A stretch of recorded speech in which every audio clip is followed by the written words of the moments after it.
जो 6 तस्वीरें आपको ये बताएंगी कि आखिर उस हिंसा के दरमियान हुआ क्या। दरअसल 2 गुटों में पथराव से इस हिंसा की शुरुआत हुई। गाड़ियों में जबरदस्त आगजनी की गई।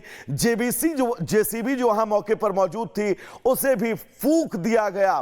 पुलिस वालों पर पत्थरबाजी की गई। पुलिस ने हालात जल्द से जल्द नियंत्रण में आए इसको लेकर आंसू गैस के गोले भी छोड़े। शांति की अपील लगातार की जा रही है। तो दो चीजें इस वक्त नागपुर हिंसा के बीच एक साथ एक समानांतर चल रही हैं।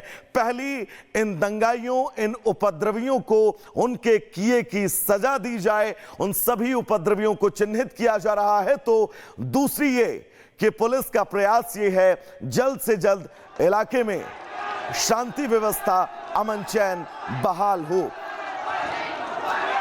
तो ये वो तस्वीर पत्थरबाजी की, आप देख सकते हैं कैसे गुट के लोग बड़ी संख्या में जुटे हुए हैं, हाथों में ईंट पत्थर। दूसरी तस्वीर उस आगजनी की जो कल नागपुर के अंदर देखने को मिली। नागपुर के ये वो 2 इलाके जो देर रात तक जलते रहे। फायर ब्रिगेड की गाड़ियां भी इस आग को बुझाने में कुछ हद तक नाकाम रही, क्योंकि इन उपद्रवियों ने नागपुर को जिस आग में झोंका वो आग अब इन लोगों को इनके अंजाम तक पहुंचा कर रहेगी।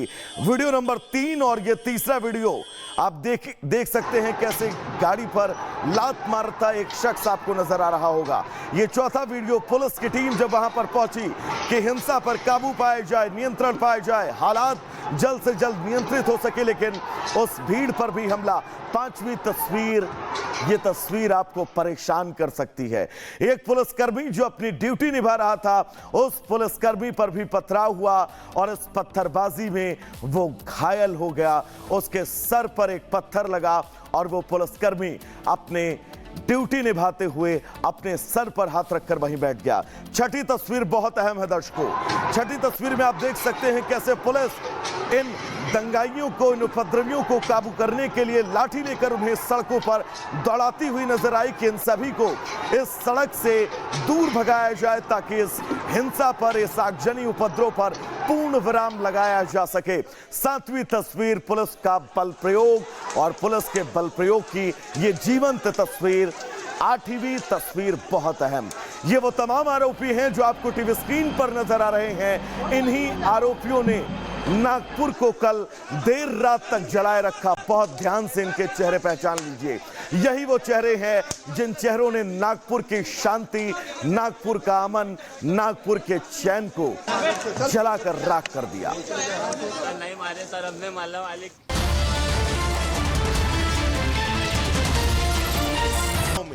एक युवक ने पत्नी और सास की प्रताड़ना से तंग आकर इंस्टाग्राम पर लाइव फांसी लगाकर खुदकुशी कर ली, जिसके बाद ये वीडियो सोशल मीडिया पर वायरल है।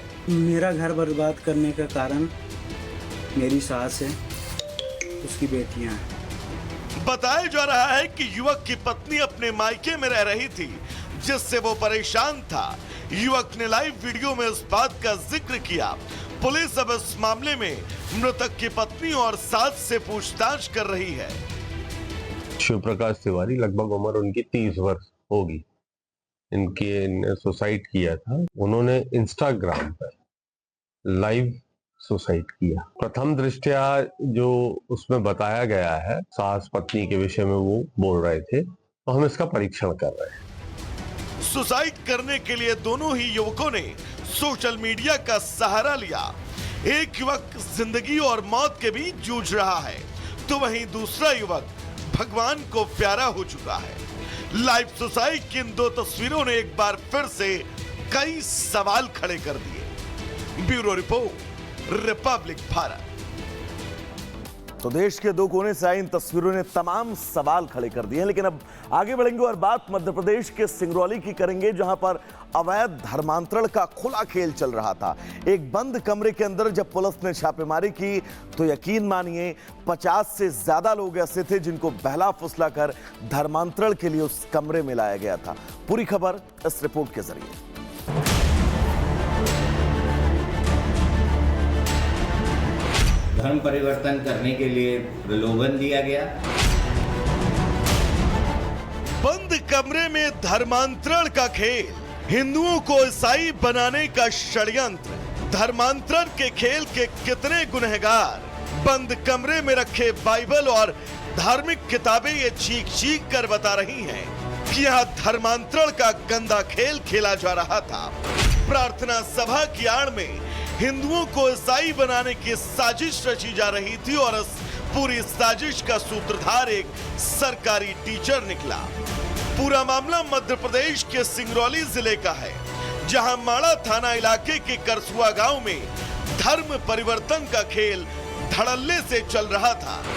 जानकारी के मुताबिक एक बंद कमरे में धर्मांतरण की सभा चल रही थी। उसी दौरान अचानक पुलिस पहुंची। मौके पर 50 से अधिक लोग उस सभा का हिस्सा थे। पुलिस ने धर्म परिवर्तन करवाने वाले एक सरकारी शिक्षक समेत 2 को गिरफ्तार कर लिया और मौके से कई किताबों को भी जब्त किया। पुलिस के मुताबिक कमलेश साकेत करसुआ राजा गांव के सरकारी स्कूल में शिक्षक है, जो अपने साथी अरविंद साकेत के साथ मिलकर गांव के आसपास के लोगों को इकट्ठा कर उनको बहला फुसला कर धर्म परिवर्तन के लिए प्रेरित कर रहा था। दोनों ही आरोपी कोटिया गांव के निवासी बताए जा रहे हैं। गिरफ्तार लोगों से पूछताछ की जा रही है। इनके तार कहां-कहां से जुड़े हैं और उनके साथ कितने लोग और जुड़े हैं। इनको धर्म परिवर्तन करने के लिए प्रलोभन दिया गया और जब इन्होंने मना किया तो इनको धमकी भी दी गई। इसके अलावा इनको कुछ धार्मिक ग्रंथ इत्यादि भी दिए गए और 16 मार्च को इनको बुलाया था और वहाँ एक सभा करके इनका धर्म परिवर्तन करा रहे थे।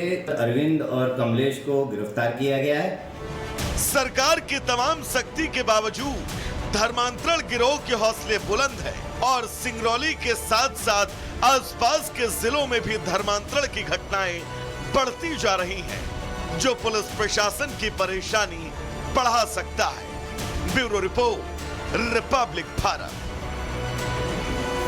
तो चलिए इस खबर के बीच नागपुर हिंसा की बात करेंगे और नागपुर हिंसा पर सबसे बड़ा अपडेट अपडेट करने जा रहे हैं। 10 थाना इलाके ऐसे हैं जहां पर कर्फ्यू लगाया गया है। अगले आदेश तक कर्फ्यू लागू रहेगा। इलाके में बीएनएस की धारा 163 भी लागू है। अब तक 30 से ज्यादा ऐसे आरोपी हैं जिन्हें हिरासत में लिया गया है।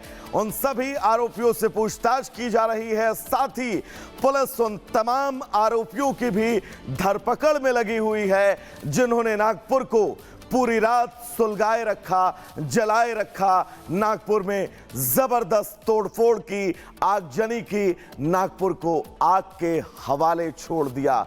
नागपुर के इतिहास का वो स्याह पन्ना जो नागपुर जब भी याद करेगा सिरह उठेगा। जो दर्द नागपुर को इन उपद्रवियों ने दिया है, जिस अमन चैन